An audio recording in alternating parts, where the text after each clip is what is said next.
Boa tarde a todos. A nossa reunião hoje do pré-natal de alto risco vai ser uma reunião um pouco diferente, porque nós vamos ter a apresentação da dissertação de mestrado da Kellen, que, para quem não lembra, foi nossa residente de ginecologia e obstetrícia, depois ainda fez o R4 de ultrassom, e ainda é a organizadora aí do canal Pinar, né, Kellen? Todos os vídeos que a gente grava aqui, ela que reposta lá, ela que posta, na verdade, lá no canal.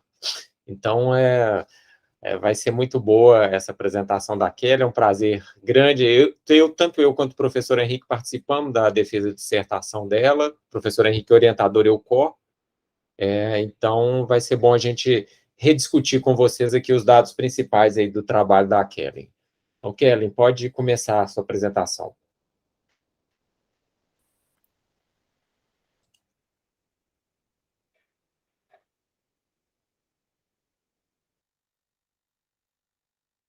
Compartilhou a tela, Mário? Compartilhou. Bom, gente, boa tarde. Algumas pessoas aqui presentes já me conhecem, mas para quem não me conhece, meu nome é Kellen. Eu sou médica ginecologista e obstetra, formada pelo Hospital das Clínicas. Terminei minha residência recentemente, em 2020, então até pouco tempo eu estava participando aqui dessa reunião com vocês como residente ainda. E hoje é com um prazer enorme, assim, com imenso orgulho que eu retorno aqui para vocês para apresentar um resumo da minha dissertação de mestrado, cujo título é A Prevalência de Recém-Nascidos Macrossômicos e as Complicações Maternas e Neonatais em Partos Acompanhados na Maternidade Otto Cirne, do Hospital das Clínicas da UFMG, em Belo Horizonte, no período de 2014 a 2019. Ok, Ellen, não está em tela inteira a sua apresentação. Para você tá? Para mim tá. Deixa eu tentar compartilhar aqui de novo de outra forma. Compartilhe e seleciona aquela janelinha da tela toda. Se você seleciona uma janela só, não vai. Tem que selecionar a janelinha de... Isso, agora foi. Deu? E clica aí no... Isso, beleza. Então, foi uma dissertação apresentada ao programa de pós-graduação em saúde da mulher, com área de concentração em perinatologia, e o meu orientador foi o doutor Henrique Vitor Leite, e co-orientador o professor Mário Dias Corrêa. Então, antes de iniciar, né, a apresentação do trabalho propriamente dito, uma revisão de literatura importantíssima para a gente poder relembrar alguns conceitos. E o primeiro deles é o conceito de crescimento fetal excessivo.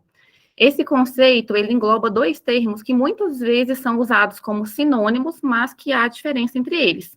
Então, primeiramente, o termo de macrossomia, que é definido como um peso de nascimento igual ou superior a 4 quilos ou 4,5 kg, dependendo da referência utilizada. E aí, nesse caso do trabalho, né, em questão, a gente adotou o ponto de corte de 4 quilos, porque é o ponto de corte definido pelo último manual do Ministério da Saúde em gestação de alto risco e pelo Colégio Americano de Obstetras e Ginecologistas de 2020. E esse ponto de corte, ele é independente da idade gestacional. E o outro termo é o termo que a gente fala GIG, que é o grande para a idade gestacional ou gigante para a idade gestacional, que denota aqueles fetos ou recém-nascidos que têm um peso maior que o percentil 90, de acordo com a idade gestacional. Em relação à epidemiologia, os últimos dados disponíveis no DataSUS em relação ao peso de nascimento de nascidos vivos são os dados de 2020. E aí, no ano de 2020, aproximadamente 2.730.000 nascimentos, cerca de 5,4% deles corresponderam a recém-nascidos com peso de 4 quilos ou mais, né, o que foi aí em torno de 147.649 nascimentos. Ainda em termos epidemiológicos, dados retirados do Centro Nacional em Estatísticas em Saúde nos Estados Unidos, também no ano de 2020, mostraram que aproximadamente 7 a 8% dos recém-nascidos neste ano pesaram mais de 4 quilos, né, uma incidência, então, um pouco mais elevada se comparada à incidência no Brasil. E a diferença que a gente pode observar é que eles fazem uma subdivisão da macrossomia em classes, né, para a apresentação dos dados estatísticos. Então, a gente consegue ver qual a porcentagem daqueles recém-nascidos de macrossomia classe 1, que seria de 4 quilos a 4,5 kg, classe 2 de 4,5 kg a 5, e a classe 3, que são aqueles acima de 5 quilos. Ainda em termos epidemiológicos, a gente trouxe aqui uma complicação da macrosomia, que é a distócia de ombros. É uma complicação extremamente temida em obstetrícia e que tem uma variabilidade muito grande, dependendo do autor que está apresentando esse dado. Então, aqui a gente pode ver que essa variabilidade, ela pode acontecer em cerca de 0,2% a 3% de todos os partos vaginais, e este número ele pode aumentar se a gente tiver alguma associação, né, da paciente em torno disso. Então, por exemplo, no caso de uma mãe diabética, essa porcentagem ela pode chegar até os exorbitantes 50%. No caso de partos instrumentados, até 45% deles podem ocorrer com distócia de ombros. E se o peso de nascimento for acima de 4,5 kg, essa incidência varia entre 9% e 14%. Sobre os fatores de risco, aqui a gente lista os principais associados à macrosomia. São eles os extremos de idade materna, o diabetes mellitus, hipertensão arterial, a história de recém-nascido macrossômico anteriormente, a obesidade materna e o aumento do peso materno ao longo da gravidez, a multiparidade, o próprio peso de nascimento da mãe maior do que 4 quilos e a altura materna, sendo a baixa estatura menor que 1,5 m associado ao aumento do risco da macrosomia. E aí eu queria chamar a atenção especialmente para esses 2 fatores de risco, que são fatores de riscos importantíssimos para a ocorrência da macrosomia. A diabetes mellitus, ela está associada à ocorrência da macrosomia em muitos trabalhos robustos, inclusive um trabalho muito conhecido, né, o estudo RAPO, mostra que há uma associação direta dos níveis de glicemia com o aumento do peso de nascimento, mesmo daqueles níveis de glicemia que são considerados até abaixo dos valores hoje determinados para diagnóstico. E aí a gente tem que chamar a atenção especificamente no caso do diabetes, porque a macrosomia que ocorre na paciente diabética, ela tem uma certa diferença, né, na constituição do feto, daquela macrosomia que ocorre na mãe não diabética. Esses fetos, né, que posteriormente recém-nascidos dessas mães, eles têm medidas antropométricas diferentes. Eles têm uma relação cabeça-ombro reduzida, eles têm uma maior deposição de gordura nas extremidades superiores, e isso pode explicar também a ocorrência de distócia de ombros ser maior neste subgrupo. Além disso, a obesidade, o aumento do peso materno, apesar de estar diretamente relacionado ao diabetes, ou seja, na verdade, assim, quando há a presença do diabetes, maior a chance de ocorrer a obesidade, a gente vê que esse fator de risco ele está associado com a macrosomia também de forma independente do status glicêmico. Então, às vezes, uma paciente ela é obesa ou ela tem um ganho de peso excessivo ao longo da gravidez, não tem o diagnóstico de diabetes e, mesmo assim, ela tem um risco maior para o desenvolvimento dessa alteração. Sobre o diagnóstico da macrosomia, o diagnóstico no pré-natal muitas vezes é um diagnóstico impreciso. O que a gente tem utilizado hoje, né, basicamente, é a biometria ultrassonográfica em 2D para predição da macrosomia, mas existem trabalhos que mostram que é um método não totalmente adequado para poder prever o peso fetal estimado. Inclusive, um trabalho publicado em 2016 por Malin, a biometria ultrassonográfica, ela não se mostrou superior à precisão obtida pela palpação abdominal, né, pela medida do útero fita da paciente. Esse mesmo trabalho, ele mostra que a ressonância pode ter uma precisão promissora para predizer macrosomia, mas ainda não há subsídios suficientes que indiquem a realização deste tipo de propedêutica para o diagnóstico dos macrossômicos. Então, esse diagnóstico ele só pode ser feito precisamente após o parto. Sobre as complicações, a gente tem complicações tanto maternas quanto neonatais. Entre as complicações maternas incluem-se o trabalho de parto prolongado, a distócia de ombros, rotura uterina, o risco aumentado de cesariana, hemorragia e infecções puerperais, lacerações perineais, aí nesse caso chamando a atenção para as lacerações perineais graves de 3º e 4º grau, eventos tromboembólicos. Do ponto de vista neonatal, também a distócia de ombros com as suas consequências, os tocotraumatismos muitas vezes associados, né, são as lesões de plexo braquial e as lesões esqueléticas, síndrome de aspiração meconial, asfixia perinatal, desconforto respiratório de uma forma geral, hipoglicemia, icterícia e até mesmo óbito. Sobre a via de parto, no caso em que há suspeita de feto macrossômico, de acordo com a COG, no seu último boletim sobre o assunto em 2020, não há indicação para a indução do parto antes de 39 semanas, como a recomendação de nível B, nos casos em que se suspeita de macrossomia, e como uma recomendação de nível C, a cesárea poderia ser benéfica naquelas mulheres que têm um feto com peso fetal estimado de pelo menos 5 quilos, no caso em que ela não tem diabetes, e nas mulheres com diagnóstico de diabetes, nos casos em que o feto tem um peso estimado acima de 4,5 kg. Já de acordo com o Ministério da Saúde, no seu último boletim de 2022, ele coloca que a macrossomia seria uma contraindicação relativa à indução, e ele sugere que se considere a cesariana eletiva na paciente que é diabética e tem um peso fetal estimado acima de 4 quilos, ou seja, a diabética que tem suspeita de macrossomia. Entrando propriamente dito, então, no trabalho realizado, o principal objetivo foi avaliar a prevalência dos recém-nascidos macrossômicos na maternidade Otto Cirne, do Hospital das Clínicas, no período de 2014 a 2019, e as características envolvidas, tanto maternas, quanto os fatores de risco, a via de parto e principalmente as complicações, tanto maternas quanto neonatais, associadas a esta condição.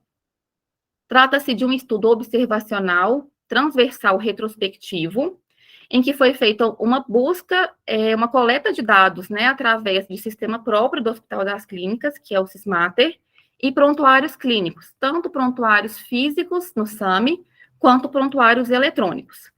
Foram, então, selecionados todos os partos que ocorreram na maternidade entre janeiro de 2014 e dezembro de 2019, em que os recém-nascidos tiveram um peso maior ou igual a 4 quilos, sendo excluídas da amostra aqueles recém-nascidos que tiveram um peso abaixo de 4 quilos após a conferência em prontuário, e aquelas pacientes em que, apesar do Sysmater ter mostrado inicialmente que tiveram recém-nascidos com esse peso, não foi possível confirmar os dados pela inexistência de prontuários físicos ou eletrônicos associados aos seus nomes.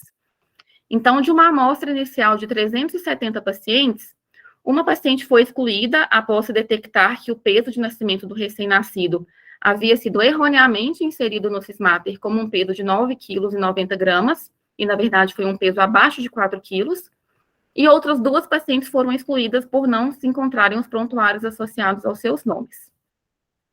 Uma vez listadas essas pacientes, nós fizemos uma coleta de variáveis, dividindo em variáveis maternas e variáveis fetais e neonatais. As variáveis maternas coletadas foram idade, paridade, idade gestacional, o motivo pelo qual a paciente foi internada e a via de parto escolhida, a classificação de Robson, se essa paciente teve ou não um diagnóstico de diabetes e qual o status glicêmico do diabetes nessa paciente, o histórico de macrossomia ou de desproporção cefalopélvica em partos anteriores, laceração perineal, episiotomia, sangramento puerperal aumentado, e aí analisando a ocorrência de hemotransfusão ou uso de misoprostol para quantificar a gravidade deste sangramento. Sobre as variáveis fetais e neonatais, o peso de nascimento, subdividindo aí os recém-nascidos que tiveram entre 4 quilos e 4,5 kg, e aqueles acima de 4,5 kg. O peso fetal estimado no último ultrassom, desde que esse peso tenha sido realizado em até 15 dias antes do parto. A ocorrência de parto instrumentado, distócia de ombros, tocotraumatismo, icterícia, hipoglicemia, desconforto respiratório, o Apgar de 1º e de 5º minutos, a necessidade de admissão do recém-nascido em UTI neonatal, e se esse recém-nascido teve aí algum diagnóstico de malformação associada. A análise estatística, ela foi composta tanto de análises descritivas simples, quanto estatísticas inferenciais. E nós fizemos a divisão em análises univariadas, bivariadas e multivariadas. As análises univariadas das variáveis categóricas foram apresentadas por meio de tabelas de frequência, com cálculo do intervalo de confiança. As variáveis quantitativas por meio de média, desvio padrão, mediana, mínima, máxima e também com cálculo de intervalo de confiança.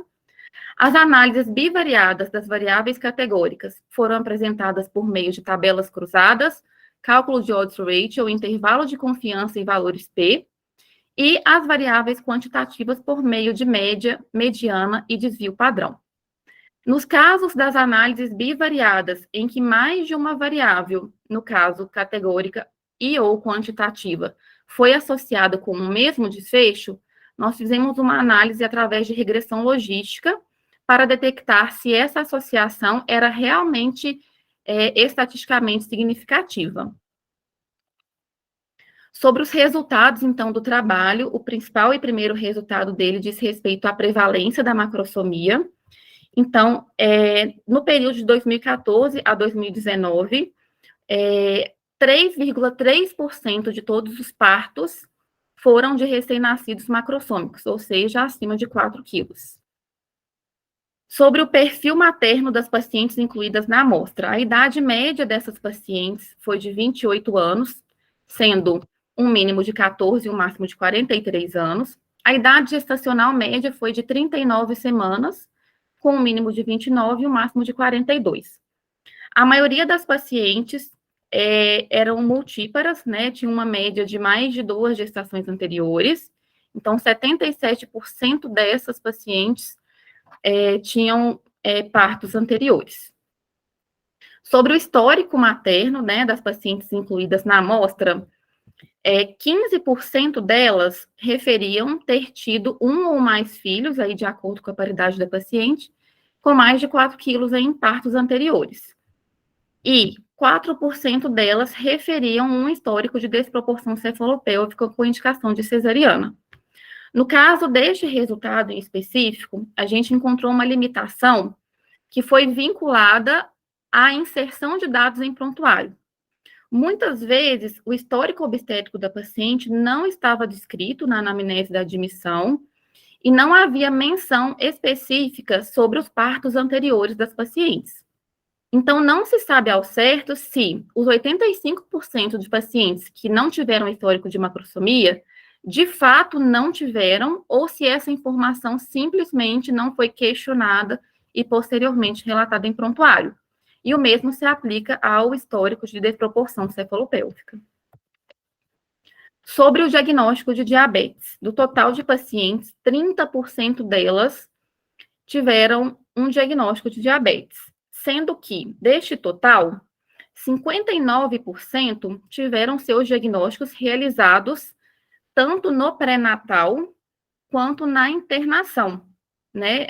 Muitos pacientes chegam na internação, às vezes, com um diagnóstico de diabetes já realizado e com controle feito durante o pré-natal, e outras, esse diagnóstico passou ali desapercebido pelo pré-natalista e foi feito na admissão da paciente. 13% das pacientes já tinham diagnóstico de diabetes previamente à gravidez, então diabetes tipo 1 ou tipo 2, e um dado que a gente achou interessante apresentar foi que aproximadamente 28% das pacientes tiveram um diagnóstico que a gente chamou de diagnóstico retrospectivo. O que significa isso? Significa que durante o acompanhamento da paciente, esse diagnóstico ele não foi realizado, porque de acordo com protocolos de condutas do Hospital das Clínicas, seria necessário pelo menos 2 medidas de glicemia de jejum no primeiro trimestre alteradas para a realização deste diagnóstico. Mas, ao aplicar a forma sugerida pelo Ministério da Saúde, né, de rastreamento e diagnóstico de diabetes, que seria uma medida de glicemia de jejum no primeiro trimestre alterada, essas pacientes teriam um diagnóstico. Então, foi um diagnóstico que a gente fez durante a análise de dados da paciente, e não um diagnóstico que essa paciente teve durante o seu próprio acompanhamento. Das pacientes, então, que tinham um diagnóstico de diabetes, a grande maioria delas, 62%, não tinham controle desse diabetes. E aí, chamando a atenção, então, mais uma vez, para o descontrole glicêmico associado aí à ocorrência da macrosomia. Gostaria de chamar a atenção também a uma outra limitação que encontramos em relação à coleta, que seria relacionado à obesidade, né? Como eu falei anteriormente, a obesidade e o ganho de peso da paciente são fatores de risco extremamente importantes de serem associados ao diagnóstico de macrosomia. Entretanto, não haviam registrados nos prontuários as informações necessárias para cálculo de IMC. Por isso, a gente não consegue fornecer essas informações no trabalho. Sobre o peso fetal estimado e o peso de nascimento, uma tabela super interessante que a gente conseguiu observar é que o peso fetal estimado no último ultrassom, sendo este ultrassom realizado nos últimos 15 dias, teve uma média de aproximadamente 3,834 kg. E a média do peso de nascimento da amostra total foi de 4,244 kg, sendo a média de peso daquelas pacientes que realizaram o ultrassom muito próxima, 4,269 kg. Então, a gente pode observar que o peso de nascimento das pacientes era aproximadamente 10% maior do que o peso fetal estimado no último ultrassom. Dessas pacientes que fizeram ultrassom 15 dias antes do parto, né, de 145 pacientes, 61% tiveram o peso fetal acima do percentil 90, mas apenas 36% tiveram o peso fetal estimado em acima de 4 quilos, o que pode mostrar para a gente de uma forma simplificada que nessa amostra específica, o percentil 90 está abaixo do peso de 4 quilos. Sobre a classificação de Robson, a maioria das pacientes foi classificada como 5, que são aquelas pacientes de gestações a termos que tinham pelo menos uma cesárea anteriormente. Sobre o motivo da internação e interrupção da gravidez, a maioria das pacientes foi internada pelo próprio trabalho de parto espontâneo, 26% delas, mas uma porcentagem relativamente grande também, 24%, foi internada pela idade gestacional avançada. Lembrando que o protocolo do HC prevê interrupção da gestação com no máximo 41 semanas, desde que não haja motivos para interrupção antes dessa idade gestacional. O distúrbio hipertensivo foi responsável por 11% das indicações de interrupção, o diabetes, 7%, e a associação dessas comorbidades foi responsável por 5% dos casos. Um dado extremamente interessante é que o peso fetal isolado foi responsável por apenas 10% das indicações de interrupção. Sobre a prevalência da via de parto, a maioria das pacientes nesta amostra teve parto cesárea, 65% dos casos, e desses casos de cesárea, a maioria foi uma cesárea anteparto, ou seja, uma cesárea programada, em 70% dos casos. Nos casos em que a cesárea foi realizada de forma intraparto, os dois principais motivos associados foram o estado fetal não tranquilizador e a desproporção cefalopélvica. Um dado interessante que a gente gostaria de chamar a atenção é que, como a gente viu anteriormente, apenas 10% das pacientes tiveram a indicação de interrupção pelo peso fetal isoladamente. Então, a gente não consegue associar a via de parto ter sido maior de cesárea nessa amostra com um diagnóstico de macrosomia.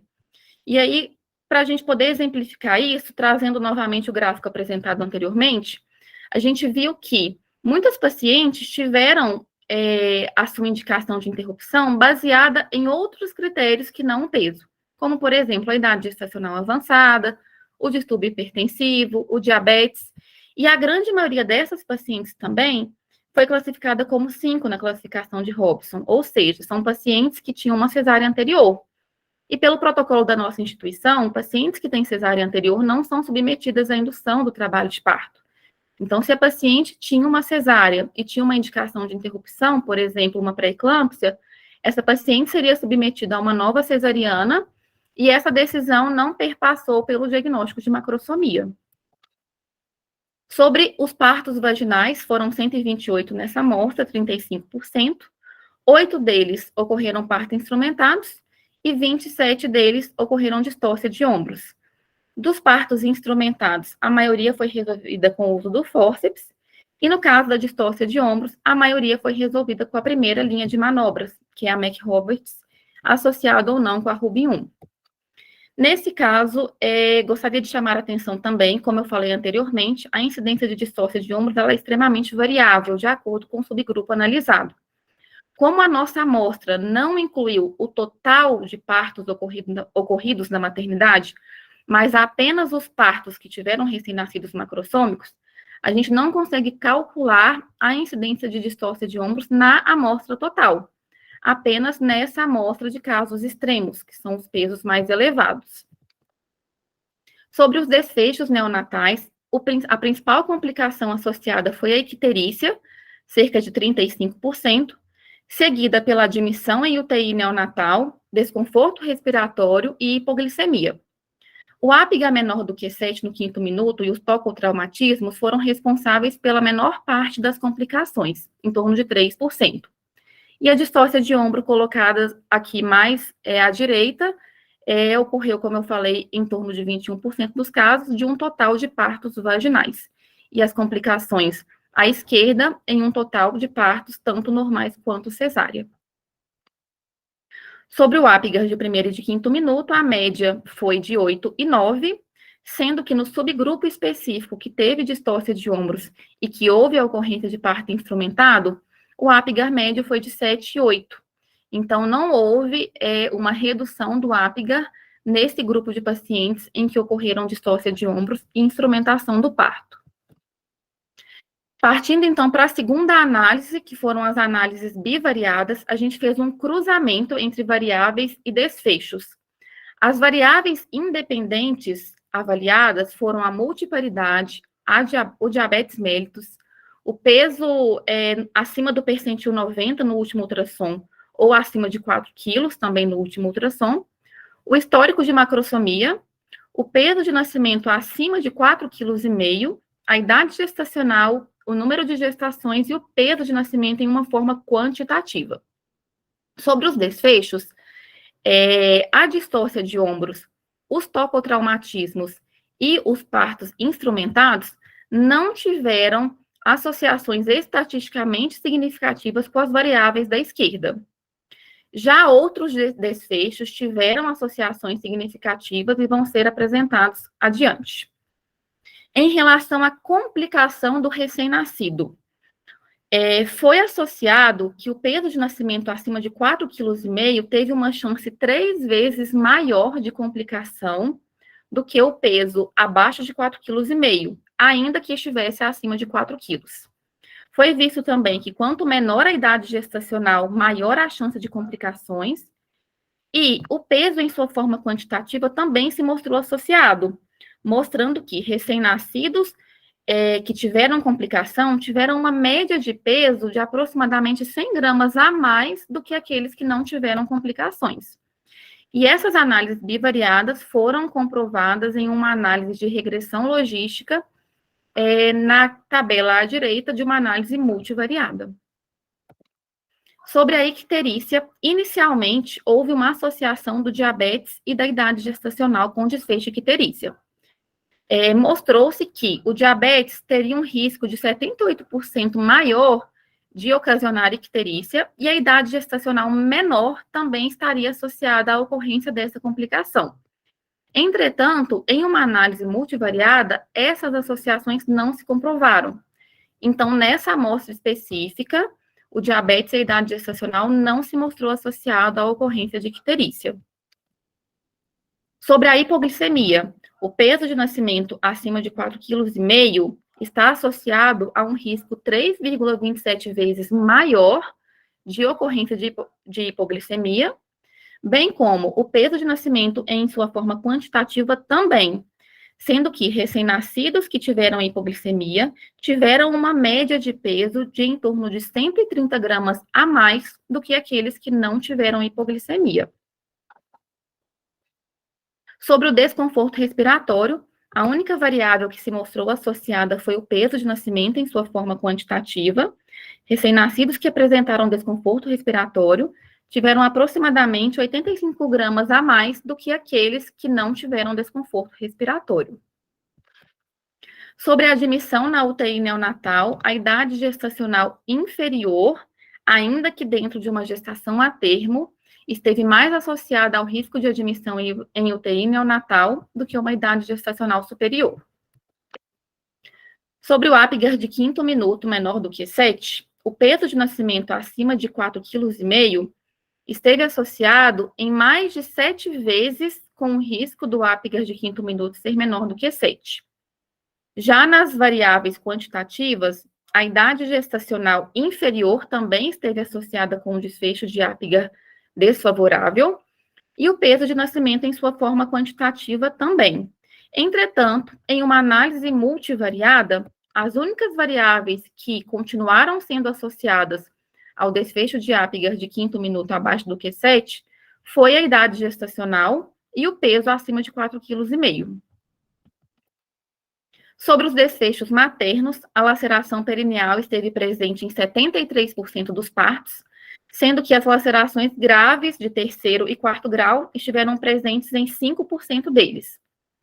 19% das pacientes tiveram hemorragia puerperal e 18% das pacientes de parto normal precisaram da episiotomia. Sobre os desfechos maternos de laceração de terceiro e quarto grau, a gente encontrou uma associação estatisticamente significativa de peso de nascimento com a ocorrência dessa laceração grave. Entretanto, nesse caso específico da nossa amostra, pacientes que tiveram pesos de nascimento inferior tiveram maior risco de laceração, indo contra a revisão de literatura da grande maioria dos trabalhos. A gente consegue, talvez, explicar esse resultado baseando-se no fato de que a amostra utilizada neste trabalho é uma amostra de recém-nascidos apenas acima de 4 quilos. Talvez tendo um resultado diferente se pudéssemos comparar essa amostra acima de 4 quilos com uma amostra abaixo de 4 quilos. Em específico, no caso da laceração de terceiro e quarto grau, a gente optou também por cruzar este resultado com a variável episiotomia. E no caso dessa amostra, a episiotomia não se mostrou como fator protetor para a ocorrência de lacerações graves, com um odds ratio de 0,70 e um valor P de 1. Sobre o sangramento puerperal aumentado, nessa amostra específica, as multíparas tiveram um risco 60% inferior de ter um sangramento aumentado se comparado com as nulíparas, mas os pesquisadores acreditam que esse resultado possa estar associado também com outros fatores, como, por exemplo, a via de parto, e não só a paridade da paciente. Sobre a episiotomia, a gente teve duas associações estatisticamente significativas, que foi a multiparidade e o número de gestações, mostrando para a gente que o risco de episiotomia em multíparas é apenas 16% se comparado com a probabilidade de uma nulípara ter a episiotomia. As conclusões do trabalho. Então, a prevalência da macrosomia na maternidade Otto-Cirne no período de 2014 a 2019 foi de 3,3% em uma amostra de 367 pacientes, portanto, uma prevalência abaixo da média nacional. É extremamente importante que a gente identifique os fatores de risco associados à macrosomia, pois existem fatores de risco que podem ser controlados, como, por exemplo, o diabetes e o controle glicêmico. O peso de nascimento acima de 4 quilos esteve associado a complicações neonatais, a hipoglicemia, desconforto respiratório e um Apgar de quinto minuto menor do que 7. E essas complicações, elas tiveram associação estatisticamente significativa, principalmente nos casos de recém-nascidos acima de 4,5 kg. A idade gestacional também se mostrou associada à ocorrência de complicações, nesse caso, em uma relação inversa, quanto menor a idade gestacional, maior o risco das complicações neonatais. A distócia de ombros e os tocotraumatismos são complicações extremamente relevantes, e a escolha de via de parto, nesse caso, deve ser criteriosa quando há suspeita de macrosomia. As lacerações de terceiro e quarto grau tiveram uma associação estatisticamente significativa de forma negativa nesse grupo, conforme expliquei anteriormente, e não houve associação de proteção entre a episiotomia e as lacerações perineais graves. Para finalizar, gostaria de agradecer pela atenção. Coloquei essas duas imagens aqui no final do trabalho, simplesmente para mostrar como era feita uma cesárea, né, nos tempos antigos, aqui uma cesárea que data do ano 100 a.C., e como é feita uma cesárea nos tempos atuais, para a gente mostrar o quanto nós evoluímos, né, em termos de ciência, o quanto ainda estamos evoluindo e o quanto ainda temos que evoluir. E eu acredito que cada trabalho desenvolvido, ele tem que ter como único objetivo melhorar os desfechos, e no caso de saúde da mulher, os desfechos materno-fetais neonatais. Muito obrigada pela atenção.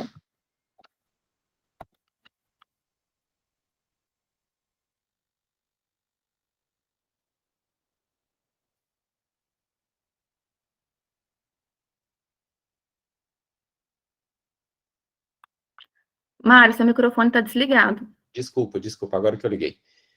Obrigado pela sua apresentação. O que eu estava dizendo é que hoje eu pude assistir ela toda porque no dia da sua apresentação coincidiu com o OSCE e eu estava meio no OSCE, meio na apresentação, não consegui, apesar de eu ter visto sua apresentação antes da defesa, né? No dia da defesa mesmo eu não consegui ver. Mas eu queria dizer que esse trabalho seu é um trabalho que eu gosto muito, porque todos esses trabalhos que usam dados lá do Hospital das Clínicas, eles são muito importantes para nós, para a gente entender o que acontece na nossa maternidade. E você conseguiu fazer um recorte muito interessante dessas pacientes que têm fetos com peso acima de 4 quilos, né? Que representam um grupo que todos nós obstetras temos medo. Eu morro de medo de distócia de ombro. E você teve 21% de distócia de ombro nos partos vaginais nesse grupo. Então, uma incidência altíssima de distócia de ombro, né? Considerando que é um grupo de alto risco, mas uma incidência muito alta de qualquer forma. Mas eu realmente gosto muito desse trabalho. Eu queria abrir para o pessoal que assistiu, né? Talvez primeiro o professor Henrique, que foi seu orientador, se ele quiser fazer algum comentário, depois os demais.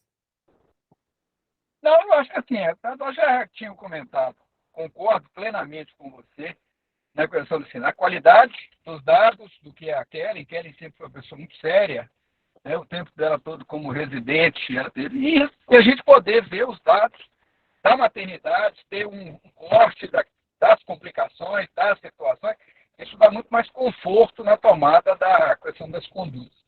Agora é abrir para, se alguém tiver algum tipo de questionamento, alguma pergunta, como a gente tinha brincado com a Kellen antes, né, professor Mário? Quem mais sabe desse assunto, desses dados, é ela, que é ela que colheu todos, mesmo já morando no interior, a seriedade da Kellen é algo que precisa ser cada vez mais elogiado, né? Ok, a Fernanda já levantou a mão. Fernanda, pode falar? Ei, Kellen, parabéns, viu, pela sua apresentação, foi ótimo. Ei, Fernanda, obrigada. Eu não sei se você vai ter esse dado, mas me chamou a atenção aquela questão do diagnóstico retrospectivo do Ministério da Saúde, 28% de casos, né, de feto macrossômico. Sim. Eu queria saber se essas pacientes chegaram a fazer o TOTG. Sim, eram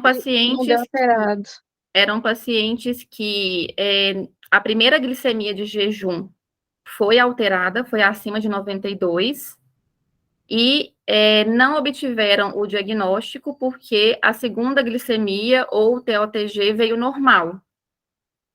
Então, a gente achou interessante só trazer esse dado para comparar mesmo, né? Porque, de acordo com o protocolo de condutas do hospital, a gente precisaria de pelo menos 2 medidas de glicemia para fazer esse diagnóstico. Então, eram pacientes que, de fato, pelo protocolo, não obtiveram o diagnóstico. Mas, se a gente nem o TOTG não confirmou. Não confirmou. Se a gente aplicasse, né, a questão da medida isolada, essas pacientes teriam um diagnóstico. Então, só um dado interessante. Professora Regina. Obrigada, Mário. Parabenizar a Kellen, o orientador, né, pela qualidade dos dados, pela forma da apresentação, muito bonito e extremamente importante, né, o professor Henrique e o professor Mário falaram. Nós temos que conhecer os nossos dados, os nossos resultados, para poder fazer as escolhas, né, em relação à nossa assistência, né? E aí, eu acho muito interessante, Kelly, quando você mostrou aquela questão do diagnóstico do diagnóstico que se chamou de retrospectivo, né? E que ele mostra quão acertado está a proposta do Ministério da Saúde, que é baseada no estudo RAPO, né? Em que uma glicemia de jejum, ela merece, alterada, ela merece um acompanhamento diferenciado, por meio de estímulo aí, de mudanças de hábitos dietéticos e atividade física, para promover um ganho de peso fetal mais seguro, né? Então, a gente pode dizer que pelo menos 1/3 da sua amostra aí poderia não ter tido um filho macrossômico se o diagnóstico tivesse utilizado o que é recomendado, né? E o que a melhor evidência no momento sinaliza, né? Repetir glicemia de jejum é uma coisa muito complicada, porque a gente sabe como é que a pessoa vai fazer para repetir a glicemia. Por mais que você diz, e na maioria das vezes não é dito para ela, né, que ela não pode mudar a dieta, fala, olha, o exame deu um pouquinho alterado, nós vamos repetir. Ela vai, faz dieta é terapêutica, e a segunda glicemia de jejum dá normal, e aí ela vai mantendo picos hiperglicêmicos, né? E o fato de ter feito o teste de tolerância à glicose não descarta o diagnóstico, né? Porque você pode ter os períodos de hiperglicemia em momentos do dia, né? E o jejum é um momento extremamente importante, e na hora da sobrecarga você não vai ver isso, né? Eu até fiquei curiosa se você, lógico, né, depois que a gente vê o estudo pronto, fica fácil pensar, o quão interessante seria comparar a glicemia de jejum do teste de tolerância com a glicemia de jejum do primeiro trimestre, não a sobrecarga, tá? Mas o jejum, né? Então, o que eu quero chamar a atenção aqui, gente? Lembrar que quando a gente fala de diabetes mellitus gestacional, nos critérios diagnósticos que são hoje recomendados, o objetivo dele é prevenção de um peso fetal elevado, que tem uma morbidade perinatal importante, como Kelly mostrou, né? Que tem uma repercussão no futuro dessa criança, né? Diabetes, obesidade infantil muito grande. É diferente de quando a gente está falando o que é o diabetes fora da gravidez. Aí a gente está falando para o indivíduo, né? Para o indivíduo. Na gravidez, esses critérios, ele tem como objetivo a saúde do feto. E, obviamente, quando eu reduzo o peso do feto, ou ele nasce de um peso mais adequado, eu também vou acabar impactando naquelas complicações maternas que você também mostrou, né? Então, eu acho que seus dados são muito interessantes, e esses dados aí, eu pegaria eles e já faria um segundo trabalho, tá, professor Henrique? Não apenas a publicação da dissertação dela, mas eu pegaria esses dados, né? Conheci a Kelly, né? Kelly chegou lá, eu ainda estava por lá, tive o privilégio de conviver com Kelly um período, e eu tinha certeza que a Kelly só poderia crescer mais e apresentar um trabalho dessa qualidade. Então, assim, muito feliz de ver que você agora é uma mestra, parabéns, né?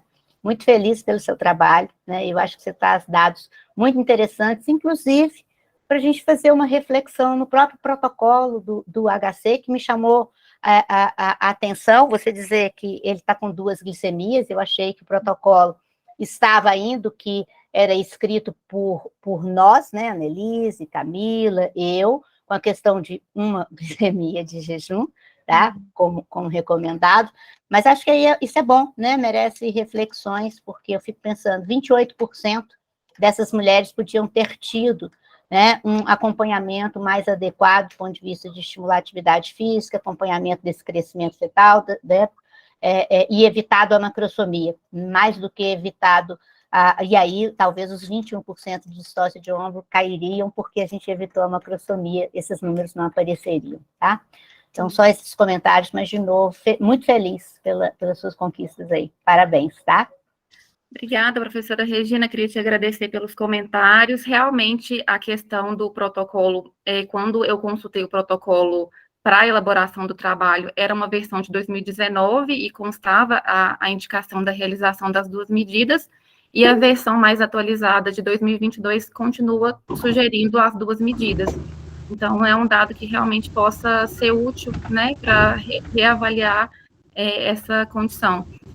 Queria agradecer também por todo o período que eu estive na residência sob a preceptoria da senhora, porque realmente o ambulatório das diabéticas de segunda-feira, eles com certeza fez uma diferença muito grande, e hoje não tem uma diabética que eu acompanho que eu não lembre ali das orientações de cobrar a curva glicêmica, de ficar no pé, porque realmente é uma condição que a gente consegue ter um controle e reduzir desfechos desfavoráveis, tanto para a mãe quanto para o recém-nascido.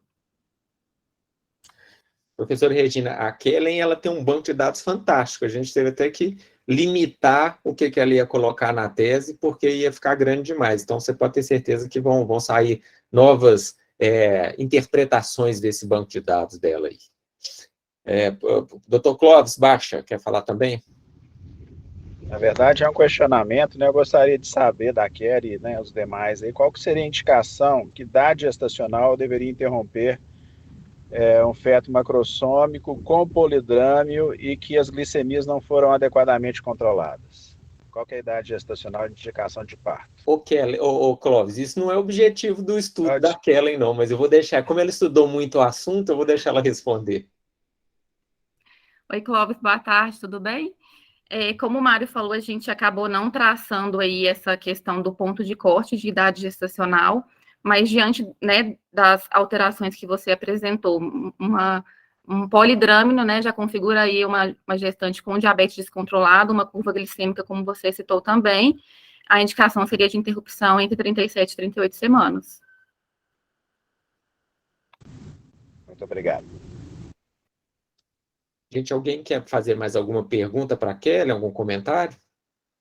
É só um comentário, professor Mário. Em relação a essa questão da dosagem, a aula que a doutora Camila deu para a gente, para os residentes, a reunião dos residentes, ela já traz a sugestão, e provavelmente deve mudar, em relação à questão de que uma glicemia de jejum alterada, ela já passar a ser o diagnóstico, e já mudar o comportamento em relação a essa paciente. Ok, obrigado pela contribuição aí, professor. Alguém mais, gente? Então tá, então só tem a agradecer a Kellen, agradecer a participação de todos. Na semana que vem, a gente vai ter um artigo que, se não me engano, a professora Jaqueline que vai orientar, e aí eu passo para vocês, assim que a Jaque me enviar, eu envio para todos. E Kellen, tem muita coisa para fazer com o seu banco de dados ainda, depois a gente vai conversar mais. Então tá, gente, obrigado a todos. Muito obrigada, gente. Boa noite para todo mundo. Obrigada, Kelly, parabéns. Tchau. Tchau, abraço, gente.